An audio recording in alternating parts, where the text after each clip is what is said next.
All I better right, get there it. we go. I better get my last drink of coffee for this year. Yes, get your. Well, we still have many days to go in this year, don't we? I mean, this is I'm taking those this days off. this year doesn't tap out until Sunday, if I'm not mistaken. I don't know that I'm going to miss 2023. I didn't miss 2022. Why should I miss 2023? Yeah, I got to tell you, Michael, I don't know that I'm going to miss it either, and that worries me because this is now the third consecutive string of years that I haven't missed. It's never mind. I don't even want to talk about it. It, yeah, it's just I usually watch those things, year-end wrap-ups and stuff that different people do, and I got to tell you, if I don't see this one, I'll be okay. Between who died and who may be reascending to power. It's not pretty right now. Although it's better than we think it is. I think. I think that we've become so cynical as a society that it's better in many ways than we think it is, and but not close to what it should be. And for people like us, it feels like we're taking steps backward instead of forward. Well, I'll tell you, this Christmas season, I was sick for the whole damn thing. I don't think I'm fully well yet. I still cough at night for some reason. And so the whole process was torturous and ambiguous and weird. And finally, for Christmas, we got invited to our in-laws for Christmas Eve. We didn't go to that one. I was just not right. But Christmas Day we went, and it was fun. But I was not as frisky as I would like to have been. Yeah, So I really wasn't on my best game, as you know what I mean. yeah. When you're You out know there, what it's like when you're in a party and somebody comes over and says, "You're quiet." And you go, oh, it's like that. yeah, yeah, yeah. It's well, I hope you get better, Michael. I mean, we need you. We need you all well and good, man. No, I'm definitely going to get better. Now, I can't tell you when because I keep saying today I'm better, tomorrow I'm better, whatever. The 49ers didn't help me very much. And the sad news today about Tommy Smothers didn't help me very much. Tommy Smothers passing away at the age of 86. Yeah, that's He was the funny one. Dickie was his brother, who was sort of funny. And together they had a great television show. But for a while, they kept Mercury Records alive with their comedy records because nobody else was buying anything on Mercury Records. The Smothers really. Brothers had some hit comedy albums. Who would listen to a comedy album today? I see Sarah Silverman just put out a comedy album where she sings funny songs. I'm going, Sarah, I understand the project, but my God, who's going to buy a comedy album in 2023? Yeah, people forget, or they don't know. One, I always say people forget, but I also have to consider that we have a large audience that never knew, instead of forgetting. And how They don't huge know. power, They don't. The people who don't know from nothing. yeah, it used to be. I mean, you'd go to a party and somebody would slap on a Shelley Berman or a Woody Allen I or bought those albums. yeah, or George Carlin in his not in his early days, but much more in his middle days when he turned the trick to hippie. Um, Put out a couple of fine comedy albums. I mean, just and of course Richard Pryor, who probably, but there, every comedian in those days in the '60s put out a comedy album. If There you was had a character called the Hippy Dippy Weatherman, you had to. Yeah, yeah. I mean, there was no HBO to watch a comedy special on, no Netflix. The only way you got a comedy special is I don't know that anybody got comedy specials in those days. That I had comics that they took and gave variety shows to, but you didn't have like tonight from the Apollo Theater. Here's Shelley Berman. It just wasn't there wasn't a lot of that going on, Plus, except you could be in a comedy team like Sandler and Young and not be funny and have a complete career. yeah, Never, ever get a laugh. yeah. I'm trying to think if I ever saw anything that they did that I laughed about. And the answer is probably no.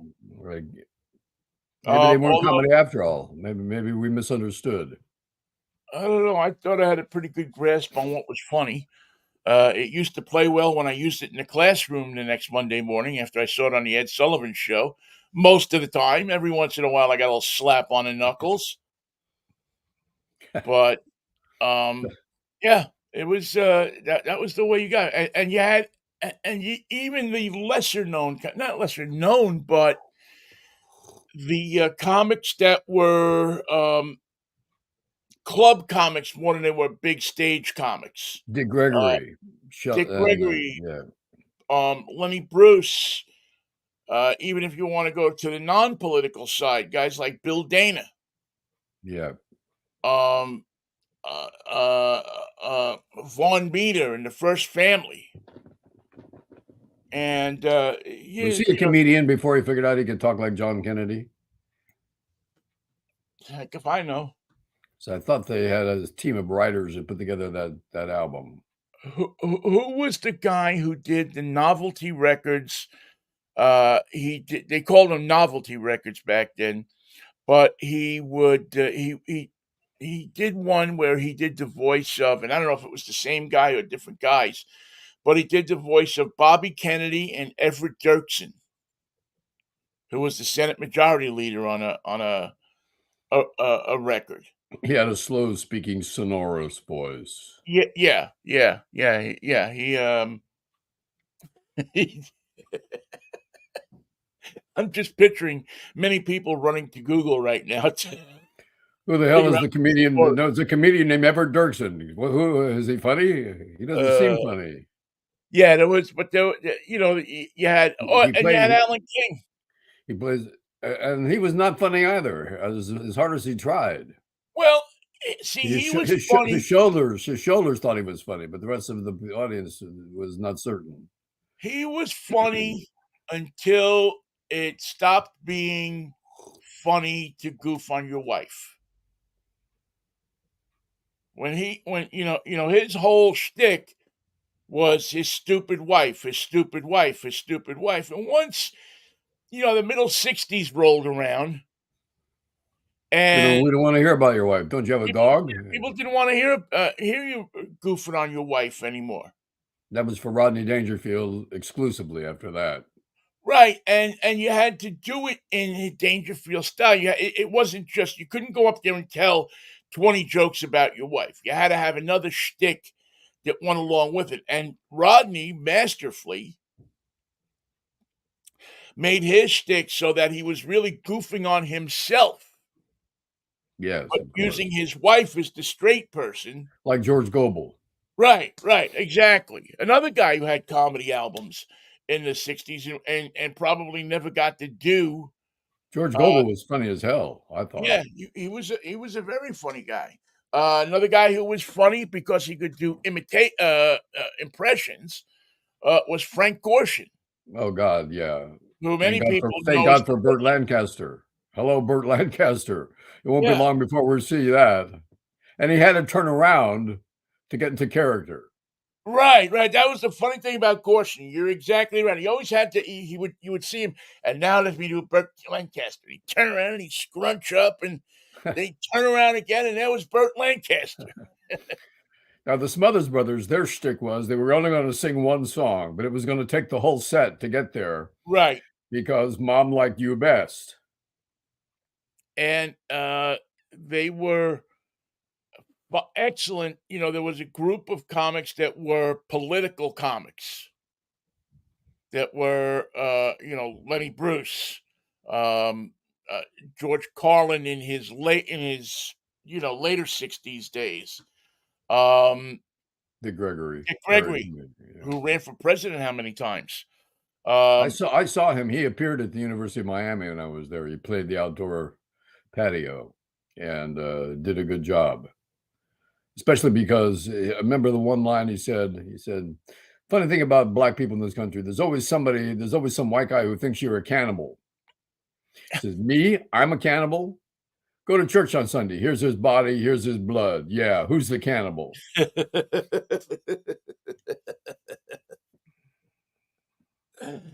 Oh man, but yeah, there was. I mean, so there were those sections of humor too, but there were, and then there was, of course, the comedy teams, which you hardly see anymore. Burns and Schreiber. Yeah, I love Burns and them. Schreiber, Allen and Rossi, Sandler and Young. Who was the two guys out of Canada? Uh, Who are the uh, guys uh, who had the show on NBC, the Sock It To Me, oh, Ronan Martin, thank you, Rowan and Martin. Ronan Martin, and Lewis and Martin. Doing Yes, Lewis and Martin. Yeah, Lewis and Martin, who might have been the most popular. I mean, Lewis and Martin in the middle 50s were about as popular as the Beatles. And the funny thing about Lewis and Martin is Dean Martin was funnier than Jerry Lewis as the straight man Right. and funnier than Jerry Lewis as a solo artist. And Jerry Lewis had to live with that. No matter how many faces he made or how many tables he knocked over, Dean Martin was still funnier. Yeah, yeah. Dean was just a naturally funny guy. Right. I mean, if you watch all of these Rat Pack things and everything like that, and you talk to people, Dean was just funny standing there. Lewis had to do stuff to be funny. Dean was just, he could just say something and it would bring the house down. For some reason, they always said, well, Jerry Lewis is insufferable, but he's very funny in France. So if you go to France, apparently you can appreciate his humor better. Well, I loved him in France. I mean, no doubt that when his career, it's funny because he kind of, not that he fell out of favor, but he wasn't that funny anymore. He wasn't funny at all. You know, and when he got to, for some reason he went over to France and he played there, and they wrote long and illustrative newspaper articles about how funny this guy was, a comic genius, and They liked physical humor. he could have ran for president of France and probably won. I mean, he was that popular over there in the Yes. 60s and the 70s. To the very And then end. he came back and he did that movie and he did the telethons, and that kind of vaulted him back into Schmaltz. Yeah, he really was. Jerry Lewis was really just a schmaltz comedian. He was he was a Henny Youngman. He was well, he wasn't as good as Jackie Leonard. The funny thing Jackie about Henny Youngman is Henny Youngman had no timing. He would Right. blow his own joke and then just stand there, and that was funny. Well, you know who did that all the time was Carson. I mean, Carson made a living. Johnny Carson made a living off of blowing a joke or telling a not funny joke and just stand there and waiting for the reaction. Yeah. Which he learned from who? I don't know, who did he learn that from? Jack Benny. Did he learn that? Yeah, because Benny was the master at that. Yes. Doing nothing and it gets funny. Cross his arms and just look that way, and it was funnier. And who carried that tradition on was David Letterman, Yep. who learned it from Johnny. Is that if if you blow a joke, you don't have to blow a joke. You can just sit there and kind of wait for the laugh after the laugh. Wait for the laugh. As a matter of fact, that was and there were several of those of that type of comedian around. They were on all, they had to fill up all of these talk shows that they had. So, and every talk show had to have a comedian on it. And you couldn't have a lot of comedians do their regular material because it was for clubs only. Right. Right. There were a lot of guys that worked blue, and then you had, and so you brought in the Borscht Belt guys, which all of them were on any of the New York shows. Someone should have a question of who was the last Borscht Belt comedian? Who was the last one? The last guy to do the traditional Borscht Belt shtick? And I can't think of who that might have been. There wasn't any young comedians from the Borscht Belt. Well, I seem to remember that Seinfeld played in his early days. That's possible. Played a few of those places. I think Rosinger's was still going. And isn't it still going? Grossinger's? No. No, what's up in the Catskills now, for crying out loud? There's a lot of private camps. There's a few resorts, and there's a huge casino that doesn't make any money. They have Well, figured I out how thought to only not make money with a casino in Sullivan County. you know who taught him that? Donald Trump. Donald He's the Trump, only guy yeah, I can close your casino is the name of his book. only guy that he's the only guy that could have the franchise for people walking down Fifth Avenue be able to charge and not make any money. Yep. Um, It's a gift.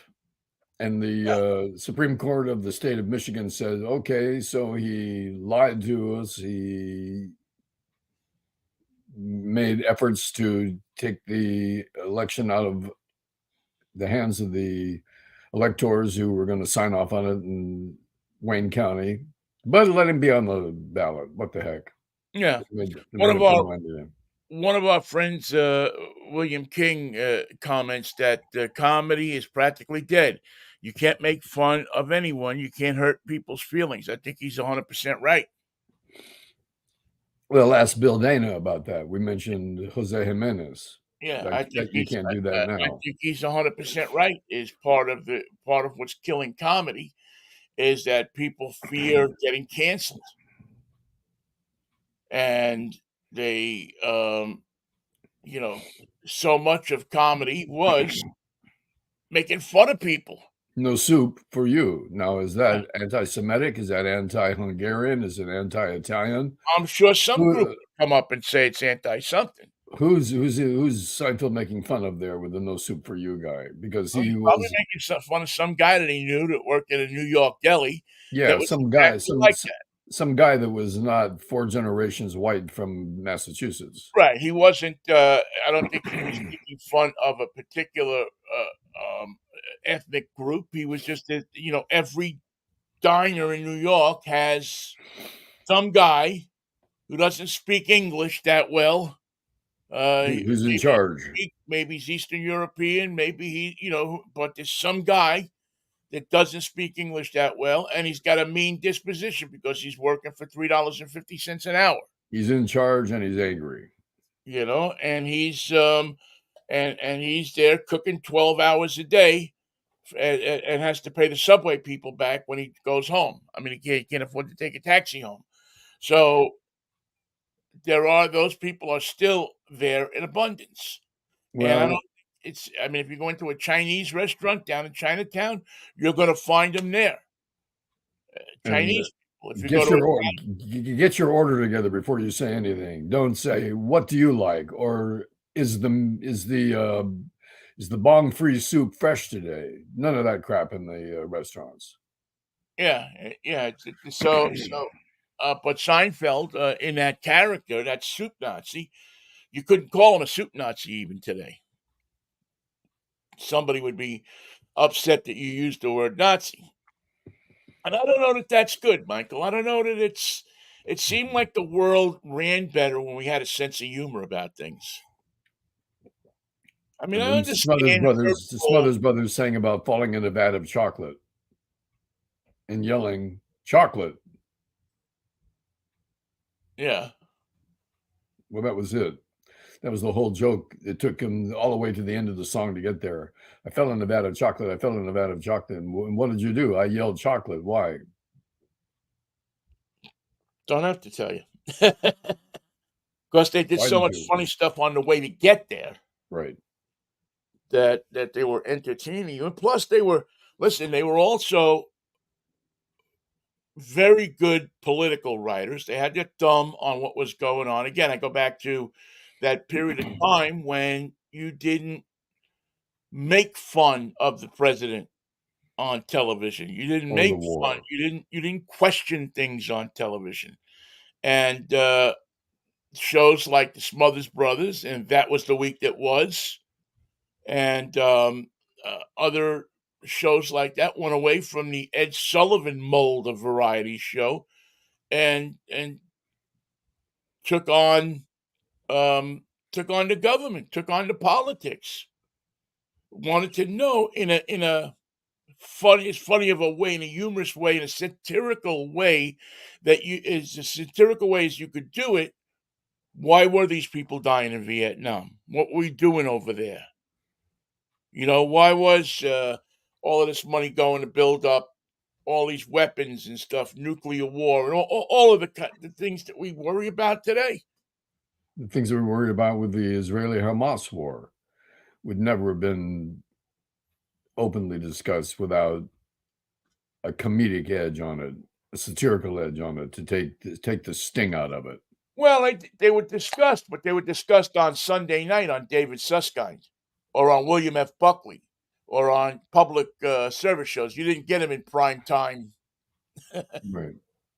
Nobody hit you in the face in prime time with that kind of stuff. Like a Stephen Colbert. No, Or Jimmy Kimmel. there was no comedian that came out every night and made fun of the Vietnam War. And if you made fun of President Johnson, you did it about his beagle or his operation or His daughter. various other things that presented himself, but you didn't make fun of politics per se until really Nixon. Then you had Then the gloves were off. then the gloves were off with Nixon. Nixon opened up a whole boulevard of questioning and wanting to know and get all the information you could and so on and so forth. And it really kind of became like, that he viewed comics and performers as enemies of his administration, enemies of the people. He had the enemies list of all these people that he considered to be unfair to his And the media administration. guys were on it. Yeah, many people were on it. Many performers. Think about the Smothers Brothers. They would come out and play and stand behind their instruments, which they used as props. Dickie Smothers, have you ever heard a bass note come out of that big bass of his? Have you ever heard one note come out of it? I don't remember. Tommy had a very nice Guild guitar. He had beautiful guitars that he did not play. And they'd start a song, and through the second verse, Dickie would do something to Tommy, or Tommy would do something to Dickie. That would start them on their shtick. They'd never finish the song till the end of the act. Right. Da da da da da da. Thank you, ladies and gentlemen. And the rest of it was "Mom Like You Best." The whole thing. I mean, you knew what they were going to say. But they also had, Michael, a great device. And people forget about this guy, but might have been one of the original political satirists, after Mort Saul and people of that ilk. But you had a guy named Pat Paulson. Mm-hmm. And Pat Paulson was charged with, on that show, being the political satirist. He was the guy that you could point to him and get a matter of fact, I think he even ran a campaign for president a couple of times. Many times. Pat And Paulson for president. He was ran every against- 4 years. And he was funny because he had such a deadpan delivery. And it was nonsensical. It was almost double talk. Right. But if you listen to it, you found how smart the writing was. Oh, yes. And how it took on Vietnam and the draft and, kids versus parents. And the Smothers Brothers were smart in that they had met a number of comedians and writers and satirists and improvisational people from the San Francisco group called The Committee that they used in their writing and production throughout their television show. And Lee French, if you remember, she played the hippie. Right. She was always blissed out. Howard Hessman was in that group of people too, if I'm not mistaken. Yes, and Carl Gottlieb. And was not Martin Mull part of that? No, he might have been part of the show, but not part of the committee.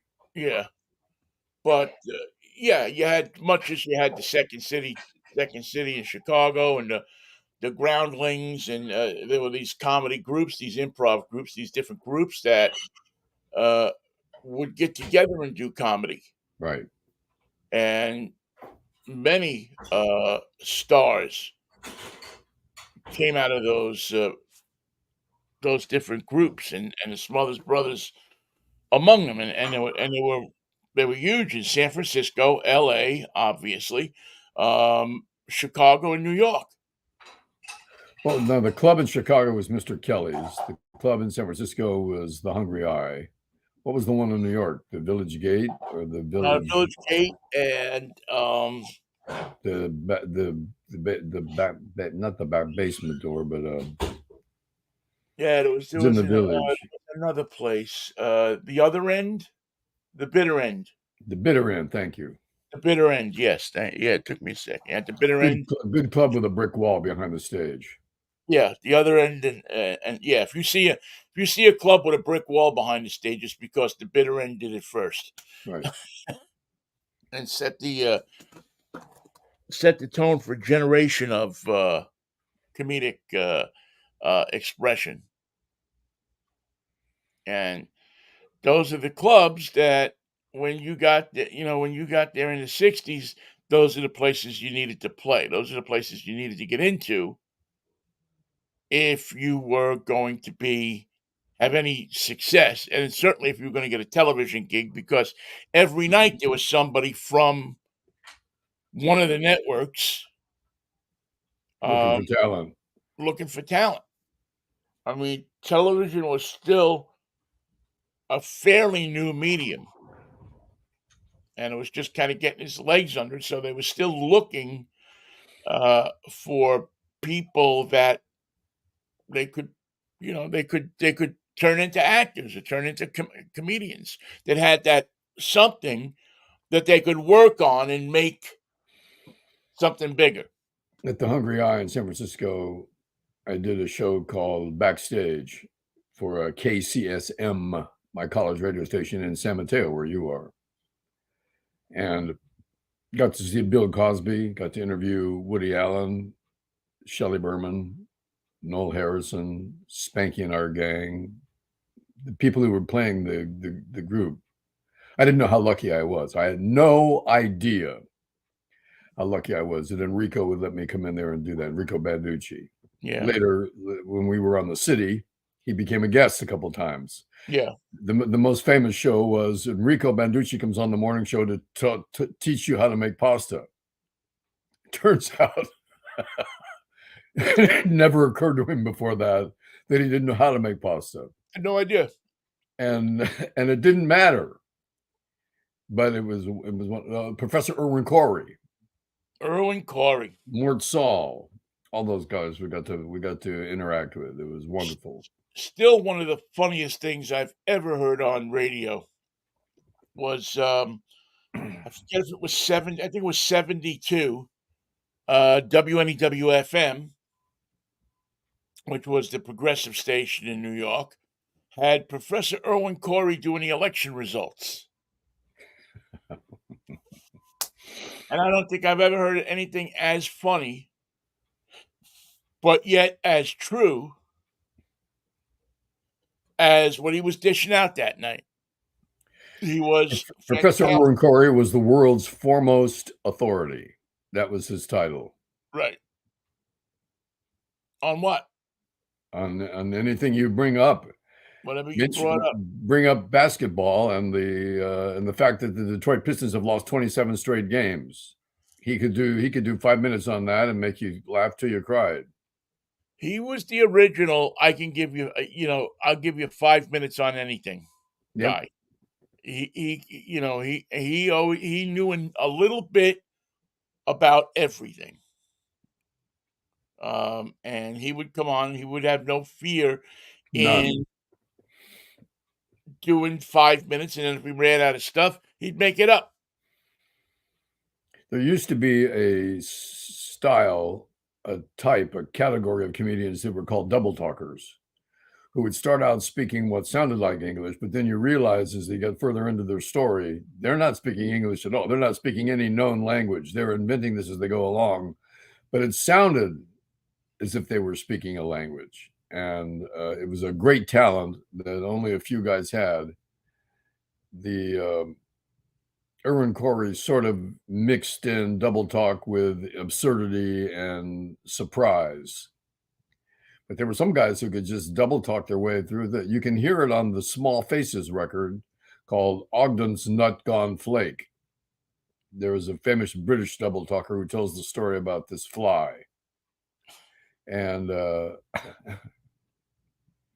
starts off like a British children's story, and just descends into utter absurdity. It's wonderful, very very entertaining, and very. You have to be very gifted to talk double talk. Ogden's Nut gone flake. Ogden's Nut Gone Flake. All right, I'll have to look that up. I'm not familiar with that. I'll have to look that up. Those Small Faces. I used to, I used to love that kind of stuff, man. I loved comics. Growing up, I really enjoyed listening to them and just looking at their shtick and what they were doing and how they were doing it, and how they because you could get a room's attention. Yes. You didn't have to be a singer. You didn't have to, you could just tell stories and get a room's attention. And I was always one of those people that believed that to make people laugh was the finest thing because people will applaud over the worst singer in the world. They can't help it. They'll applaud. It's just the way it is. But people don't laugh when it's not funny. There's no laugh reaction that you can fake. If you don't have it, people just go, they just kind of sit there. Or they groan, which is worse. They groan, but nobody guffaws for the heck, just to be polite.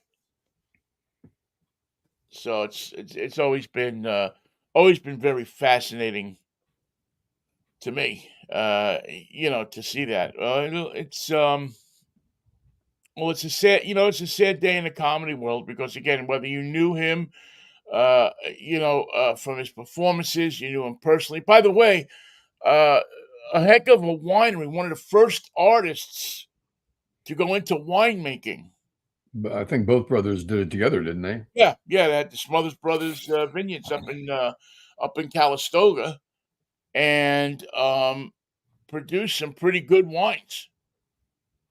And now you go up there and it looks like it's a who's who list of performing arts. Right. But when the Smothers Brothers started, I think they took $7,500 and bought a piece of land and said, let's see what we can do with this. Then you had Pat Paulson and his, a lot of managers got involved. Bruce Cohn and Herbie Herbert and those guys. B.R. Cohn Winery is still doing well. Yeah, still doing well. Sports stars, Rusty Staub and Tom Seaver. Joe Montana. I mean, all of these guys need a place to sink their money. And they said, well, this wine thing looks like fun. And the funny thing about land in Napa Valley is if your wine sucks, your land is still worth so much that you could sell it to somebody else who can tear out your grapes and put in new vineyards and start it fresh. Right. You'll be fine just selling the land. Yeah, just turning the land over. And but the other thing about the wine business too, and I mention this because the Smothers Brothers were winners of several. It's a very competitive business as well. There are several wine awards and so on and so forth. I think that's why athletes get involved in it because it's a way for them to be involved in competition long after their physical skills fail them. They can still produce an award. The quarterback from the Cougs that played for the Patriots has got a winery in Washington. Oh yeah, Bledsoe. Thank you, Drew Bledsoe. Bledsoe has one. Jim Nantz has a winery. Oh. Play-by-play guy from CBS that has done so many of the NCAA games and so many football games. He has a winery as well. And as I said, several. I mean, you drive up Route 12 there in Calistoga, and you just look at the wineries left and right. You think you're on Hollywood Boulevard. How was your drive down, by the way, from Seattle to the Bay Area? It was lovely, Michael. It was there was a little bit of rain in spots, but I wound up, I was gonna drive all the way through, and I got to just below Portland, and I started to fade a little bit. So I said, let me pull over. And I slept about an hour and woke up, and it was like 7 o'clock in the morning. I was like, boom, up. So I started to drive again until I got to Southern, to Mount Shasta, where I originally thought I was going to get, and stopped there, put my sleeping bag out in the back of the car, and went to sleep in the back of the car. I figured it Wow. was, by that time it was about 3 o'clock in the morning. So I was pretty much thinking to myself, no sense of getting a room. I want to get back on the road early. So I carry my, blanket and a pillow in the car and just rolled it out. At night, I'm driving a really nice Hyundai Tucson, Mm-hmm. Plenty of which is room. which is plenty of room to stretch out in. So I just rolled that thing out in the back, moved the luggage to one side and the presents, and hit the hay. And Good for you. yeah, I saw a picture from Ashland, so I know you were there. yeah, I was in Ashland. I got to Ashland. Well, I think that's close to not far from where I stopped. And Ashland's beautiful. I mean, I love that area. It'll be nice going back. We're going to stop and see. I don't know if you remember Mary Kahn, who used to book the Great American Music Hall, along with Annie O'Toole. Hmm. And I'm going to stop and see. She lives in Ashland. I'm going to stop and see her on the way back up. I'm going back up. My daughter is meeting me here, and we're going to drive up together, Excellent. uh, which is a trip we haven't taken together in a long time. So it'll be really nice because we're going to take it a little slow and maybe go around Cradle Lake or something, and probably stay a night somewhere between. We haven't plotted it out yet, but our best trips happen when we don't plot out. What about weed? Did you stop and weed, or you can do that on the way I back? stopped in weed, yes. Yes, I stopped in weed. I'm trying to remember what I did in weed. I think but yes, I stopped in weed, pulled off, and there is the railroad runs through weed, and so I remember stopping at the old railroad station in Weed and just looking A around. I lot think of I was ghosts there. there. Excuse me. A lot of ghosts there in the Yeah, you yeah. know. There's stories to be uncovered in Weed. Um, it was daylight when I went through Weed, so it was early morning. It's funny because I don't think that Northern California gets the credit for the sunrise. I mean, it always gets the credit for the sunsets, but it doesn't get the credit for the sunrises that it produces, especially on clear, cold winter mornings. Mm. It's really, you see the sun come up and color that sky, um, coming up over the mountains, and you get that just that glow that comes up over the mountains that you see first, and it's really phenomenal. I mean, it's stunning how beautiful it is. Um, it's one of the places that you look at and you go, "Wow, I'm glad I took this ride. I'm I'm in the glad right I came up place. this way." And it's really different than a plane too. You don't see it the same way in an airplane. No. You don't get it the same way. Uh, this is when you're on the ground. It's more of a it's more of just this rising beautiful color. You see it on a plane a little bit, but it almost seems like you're looking down on it in a plane, or level with it. When you're on the ground, you're looking up at it, and it floods the sky with, I think, a lot more color. Have you ever made New Year's resolutions?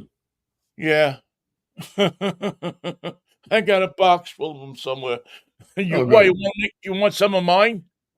No, I just the funny thing about them is you hear that it's such a waste of time that I never did it. I didn't resolve for anything. I've made some that I've kept, many that I haven't. Um, and I think I've realized over the past years that they're promises that are made to be kind of broken. Yeah, You know, how good many good people said, try. "Oh, I'm not gonna drink anymore after New Year's," or "I'm not gonna do this," or "I'm not gonna do that," and then, a week after New Year's, they're back, scarfing down whatever they're scarfing down. I mean, I guess the most popular one is probably about weight Yeah, because the weight, um, the volume of business done in weight loss centers after New Year's is phenomenal. Um, but it's also usually not phenomenal by March or February.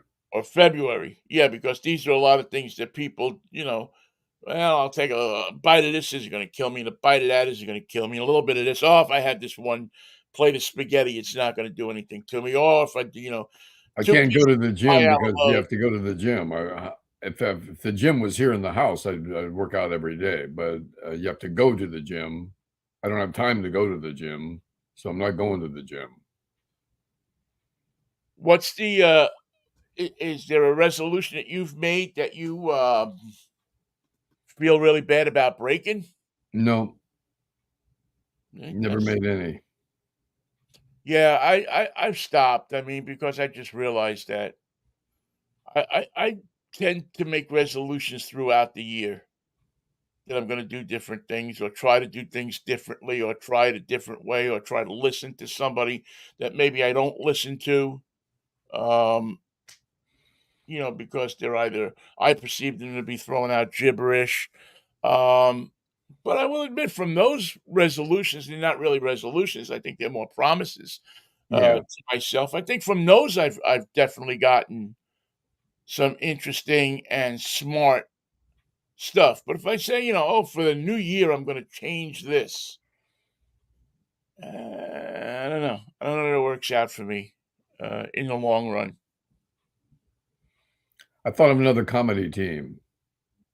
There was a Yes. couple of LA disc jockeys named Bob Hudson and Landry was their name, Y- and they had a famous thing called the Acme Liquor Store where Emperor Bob Hudson calls Landry and tries to place an order for more booze, and he's drunk 4 sheets to the wind. And it's the conversation between the liquor store owner and the drunk trying to put together the order. And the best thing that Bob Hudson ever did was the way he said, okay. Okay. So you want one of those? Okay. Okay. Who are the boy? There's another team that put together one of my favorite comedy pieces of all time. It's Baseball Shakespeare. It was a Canadian duo, and they oh man, it's I'm trying not to Google it. Um, but I used to use it in my baseball music show every year, and it's this great takeoff of how baseball would be in Shakespearean times, Ah. and it's a hilarious piece, and it's not let's see now. I don't think I've ever heard that. Really? Oh, it's really uh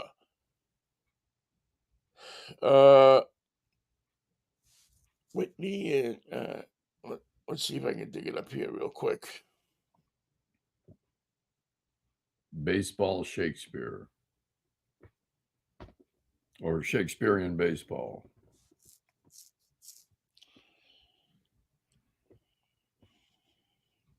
Uh, oh Well, I never saw this before. This is interesting. There seems to be a large number of baseball sonnets, Oh, I bet. I would not imagine the so. not the one that I'm looking for, but um, um, baseball, Shakespearean baseball is the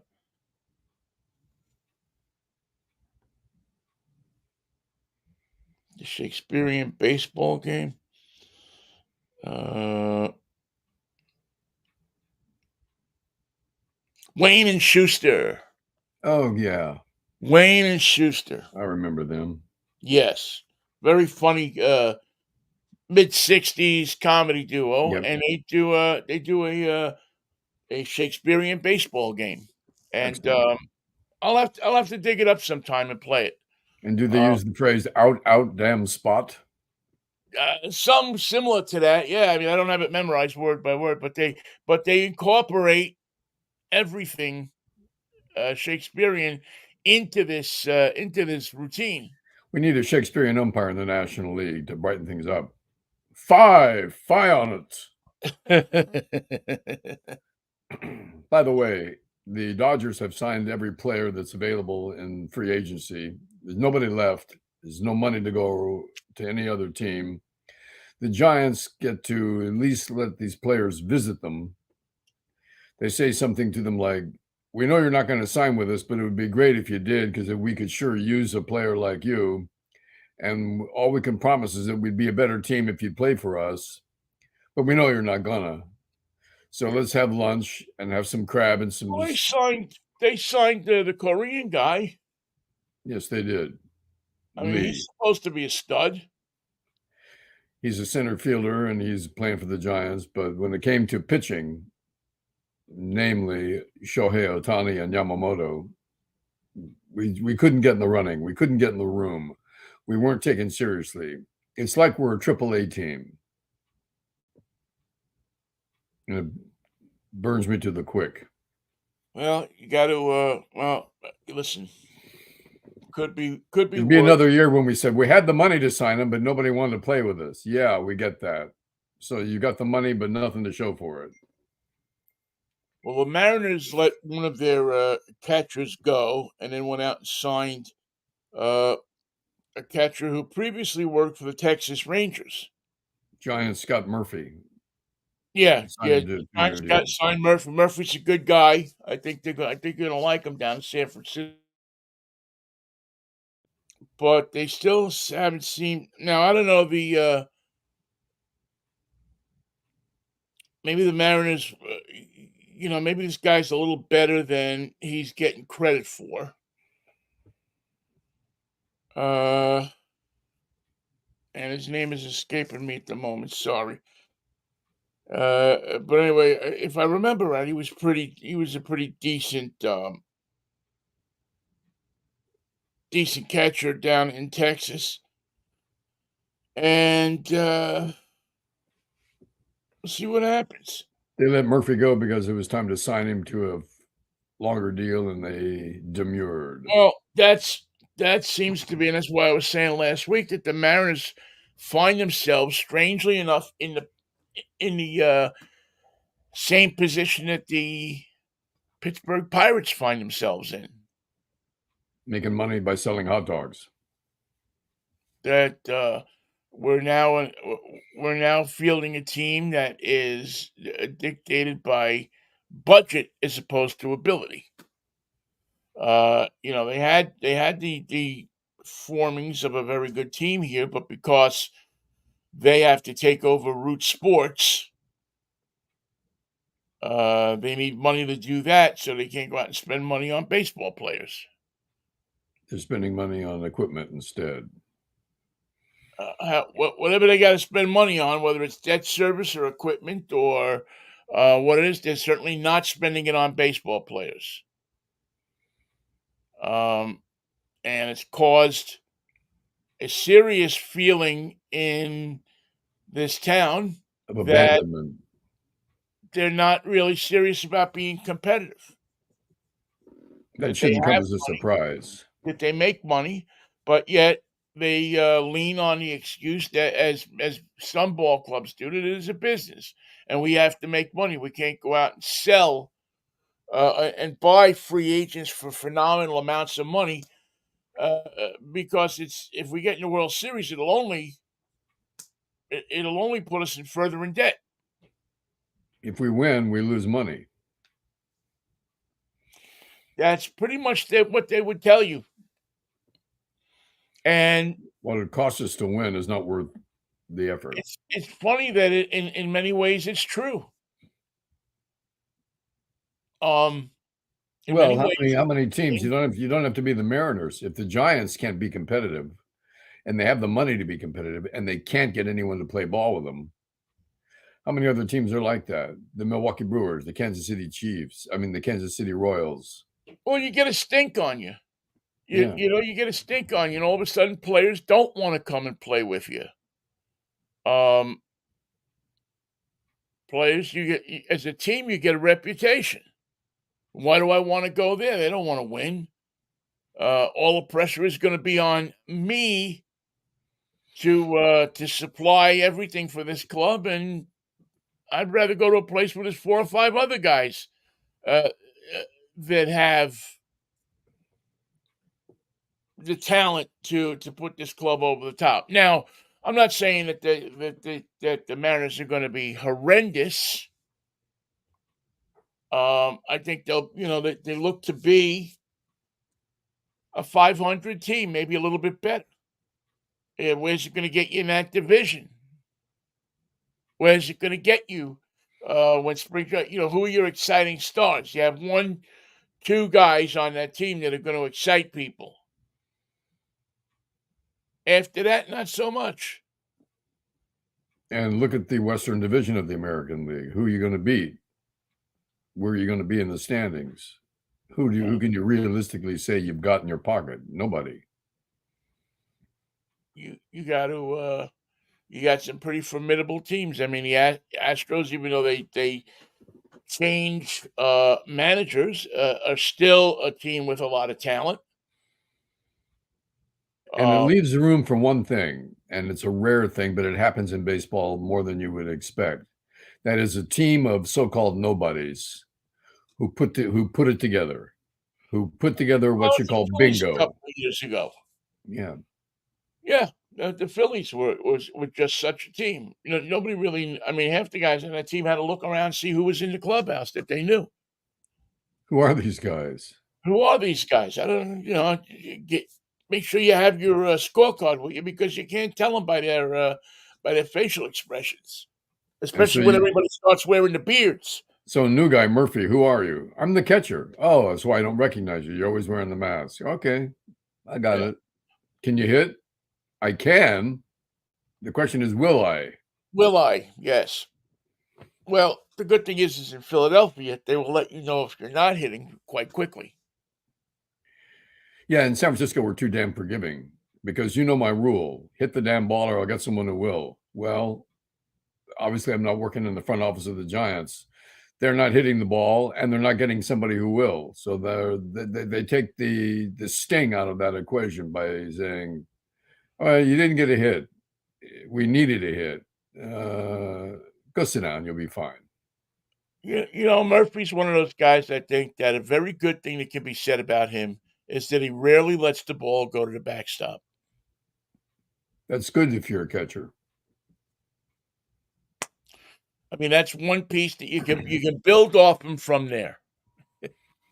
You I can was a, I say, was a ca- I was a catcher in Little League, and there's nothing worse than having the ball right by your foot and you can't find it. You spin around, you look to the yes, backstop, you look everywhere, you look at the umpire. It's right there, but you didn't see it. and and just that little piece of your protector on the bottom Yeah, blocks you from seeing the ball. It's right. you It's know, right under that thing. all you hear is safe. What, he scored from third? Well, the ball was right there, but you didn't touch him with it. So in baseball, that's safe. Oh man, having been a catcher also, Michael, I know the feeling. I know from whence you speak quite well. It is one of the most embarrassing things in the world. You just Oh, sit it's there and demoralizing. everything is spinning, and you have no idea where the object that you're looking for is the ball is, and everybody else in the ballpark can see it. Everyone, everyone Everyone, on television at home, down the street, they can see that ball, and you can't. everybody sees the ball except you. If you see this little T-shirt I'm wearing, you can't make out the logo. It's the Gateway Athletic Club, is what this T-shirt is. Yes, And it occurred to me that I haven't seen any postings from Jan Denman lately. Jan yes. Shelby Denman. I haven't seen her I on. Have you seen her on Facebook? I spoke to her. As a matter of fact, we texted back and forth for Christmas, and she's doing okay. Good, She's hanging in there. She's really devoting her time to her daughters, of course. who are of dance school and all of that other Yeah, daughterly stuff. I'm familiar with that. Yeah, and she is that's her world right now. But Good. uh, she's as funny as ever, Jan, and she's just she Jan's good people, man. You don't find them better than Jan. True enough. And she put up with us. Oh my God, did she put up with us? Oh, poor Jan Shelby. Oh, what did she ever do? Train her to the stars. Train her to the stars, and we use that loosely. Most certainly. I will text her and tell her that you said hello. Maybe we'll even have her on sometime to check in with us and see how we're doing. Speaking about people from our past, have you had any contact with our official psychic of the Mikey and Vinnie show? I have not. She was a good psychic. She always picked the Huskies, however. So I'm sure she would pick them in the big football game coming up on January 1st. Texas and Washington. Texas and Washington. Yes, I would be. Yeah, I would be shocked if she didn't pick. My pick is Washington by 10. I haven't formulated my number yet, but I do think that Washington is going to beat them. I think that's an amazing team that they have, and I think they are well coached and well disciplined. Well, you Which can is say all that about the 49ers, and it didn't help them a twit. They well, lost the ball on their first drive. They lost the ball on their last drive. it's sometimes the most disciplined teams wind up having a bad day. And Boy, it did looked they like have a to bad me day. what the 49ers had on what was it, Sunday last? Monday night. Monday night, excuse me. They had a horrible game. They had a horrible game. I mean, it They just couldn't didn't find their look. ass with both hands. Yeah, they just didn't look like anything remotely like they were a week ago. I remember they had sideline pictures of Dibble comes over to Purdy and says, "Don't worry about this, man. We got it. Just keep playing your game. It's all going to work out." Then another shot. Debo Samuel comes over and says, "Purdy, don't freak. Come on, we got this. We'll score in the next round." McCaffrey comes over. Dibble told me to come and tell you that we're fine. So we're fine. Don't worry about a thing. But no matter what Purdy did, all he had to do was have the ball in his hands and it was going to go wrong. And he wasn't the only one. There was drop passes. There was Well, three offensive linemen got hurt. yeah, I would like to not believe that he let the crap talk get to his head. I would No. like to not believe that he had one of those who am I moments. Am I what I believe I am, or am I what they're saying I am? When you get your confidence back is the first day of practice and you prepare for the next team. The game is over. It's in the past. You saw the film. Right. You know what happened. Now you start preparing for the next team. You go, you know what? We're good. Look at this. We got Dibble, McCaffrey. We got Brandon Ayuk. We got a team of stars ready to go. Now, Right. if that offensive line remains injured, you have to qualify your bets on that one. Well, But it was just strange how much fell apart at one time. Every damn thing that anything that they could do, they couldn't do. Right. It was just amazing to me just watching them how absolutely horrible they played. Um, And I usually don't like Troy Aikman, but he came up with a great line. It says, "They're being run right out of their own house." yeah, he And that was was true. 100% true. And Lamar Jackson was stupendous, Yeah. Well, that's a team. untouchable. Yeah, listen, the Ravens are a team that are an excellent team. Not a lot of holes in that team No. at all, and guys who having watched them over the years, a coaching system that believes that they will be able to beat you no matter how much better you think you are than they are. They just have had that for the whole time I was there. Um, Harbaugh does a spectacular job in coaching that team. People don't like him, but he coaches up that team, man. He's like, he's kind of like Pete Carroll here in the sense that he has those guys believing in themselves, believing in No. their abilities and above, And not below. they almost lost Lamar Jackson in the offseason through their pig-headed negotiations. Yeah. Well, there's a lot of old line guys that run that team Ballimer in Ballimer. in Baltimore. There's a lot of guys that run that team that their heads are still in Cleveland in 1986. That's a grim picture right there. I'm mulling that over in my mind. Cleveland in 1986. Yeah, you I don't will want to do that. pass. You didn't. We were there in 1995, and it wasn't joyous. Especially when that wind comes off the lake. Jesus. Yeah, that was a nasty stadium, and I've been to the new football stadium there, and it's although it's turned a different way and everything, it's still a fairly not a good place to play. They called their stadium the Mistake by the Lake for years. Yeah, That was before Joe Flacco showed up, by the way. who look at his year all of a sudden. Isn't he exciting? Who knew? The I remember Jets let him go. I'm a bit of a fan of Joe Flacco, even though he was responsible when he was the man in Baltimore for keeping the 49ers out of the Super Bowl. They were in the Super Bowl, they kept them from winning it. It's pretty amazing. That's how Pretty long ago that was. Well, it was so long ago that I remember interviewing. Well, he wasn't on the team. He was at that point. He was just a few years off the team. But Ed Marinaro Yes, from Cornell great running back. was a Baltimore Raven. Oh man. Well, listen, these playoffs.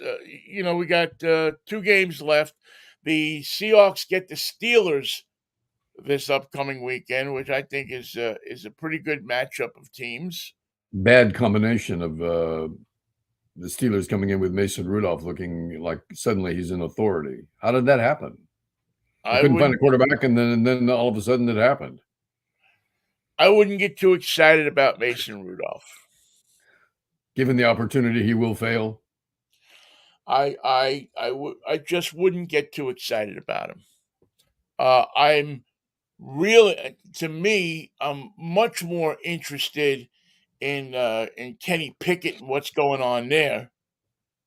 I don't know how that one went south. Well, he lost. That's all. It Nobody. sure has gone south. It sure has. A guy that was looking like was looking to be a decent, good quarterback, and it's hard for me to believe that Mike Tomlin screwed it up. Um, the coach of the Steelers, I believe, is one of the best coaches in the league. He doesn't call the offensive plays, though. Well, yeah, true. But there's something I haven't I was on last night in a with a show in Pittsburgh, talking about the Seahawks and they don't even know exactly what's going on with Pickett. He looks like he should be okay. It looks like there should be no reason why he isn't he's made some really bad moves and why he shuts down early. Are they saying it's possibly physical instead of mental? Um Nobody really knows. Nobody really knows. Uh, but I can tell you that if they're putting Mason Rudolph in there, Something's it's wrong. it's it's something seriously wrong because you would rather have a half serviceable Pickett in there than a fully serviceable Mason Rudolph. And that's what I'm going to say about that. I'm just Okay, I got you. I just you, you know I, I mean, he's not a rookie anymore. Kenny Pickett. He's been around the league. He should be progressing. Ben Roethlisberger, who everybody compares him to, progressed at a much more rapid pace than the Steelers do now. Than Pickett has now. He's moving along. He moved along a lot quicker. He took over that team, took them to the Super Bowl, and never looked back. There is no time to be the quarterback when you're holding the ball. You got 1 second, 2 second. If you can't make it happen at that time, then you're in trouble. You might as well throw it away. Yeah, Don't throw it to the linebacker, throw it away. yeah, And that's something that young quarterbacks that was one of Purdy's problems. He didn't have any time behind two. One. Nope. Too late. You got to have one. Boom, the ball's going to be gone. And yeah. if you play it that way, then the linebackers will give you room to breathe. But if you're holding that ball 3, 4, they've got you right where they want you, and your pocket can't protect you that long, Right. not 4 seconds. Yeah, yeah. You have to go in there with being able to look down your checkoffs. You have to be able to look down at that field and figure out what you're gonna. You have to be thinking one move ahead of yourself. Right. You know, I'm, and there's I no don't know time why. in the NFL. No Yeah, time. yeah. I don't know why Pickett isn't doing that. Why he doesn't seem to be able to grasp that, but he's not doing it. And I personally think that they'll get him straightened out. But who knows? Let's just hope it's not until next week. Right. Because all of a sudden the Seahawks are the cardiac kids of King Street again. Well, also, they have enough weapons to win, and the Steelers have had trouble with their running game, trouble with their passing game. They've had troubles that have plagued them. And when they win, they play like they know how to win. And when they lose, they play like they don't know how to win. And the same can be said for the Seahawks, but I think they're healthier right now and more convinced of their own abilities. Well, we've seen both quarterbacks engineer game-winning drives um, at the end of games. Right. We've seen, Geno Smith now do what people were expecting him to do all along over the past two games. I And wonder what the Seattle quarterback authorities are saying because they were saying leave Luck in, Geno can't play. Wait, yes he can. Leave Geno in. Luck is a good backup. He needed the experience, but now Geno is showing us that he's got it. There's got to be somebody there. If the Seahawks are down 7-0 in the third quarter, will be saying, "I told you Luck should have been the quarterback. I told you he should have been in there." well, as long as they keep going the way they're going, and you're getting production out of players that were rookies but now are veterans. Of course, now you don't have a quarterback named Luck. You have a quarterback named Lock. So yeah, there's that. yeah. Good luck to Lock. Good luck, Lock. Well, he just has to get locked in or lock on. Well, and I think right now you got a quarterback named Geno Smith. I think he's going to be the guy. I think Pete Carroll seems to believe that you don't lose your job because of an injury. That you bring you bring your player back, and it's not like if Geno Smith has found this gene in him that allows him to go down and march this team down the field and Yeah, win like yeah. he did last week in Nashville, well, now you got something. He just didn't seem to be able to do that in many previous games. Um, but sometimes the other guy playing good lights a little fire under your ass, It's true. which is, I think, maybe what Geno Smith needed. Again, I'm not. I don't think that Geno Smith is a franchise quarterback or anything like that, but he has skills And experience. and experience. He's somebody that should be able to, with the set of ball carriers and receivers that you have, and the defense that they have, should be able to get you into the playoffs and get you in deeply. And keep that Pittsburgh defense off of him so he doesn't hurt his arm again. Yeah, I'm not confident that he is going to lead you to the Super Bowl. It'd be nice if he did, but I think he is somebody who can do some damage. And I wouldn't, if I were another team, I wouldn't discount him. I wouldn't look past him because this team, as constructed, may not be the best team in the league, but it's a team that can do a lot of damage in the playoffs.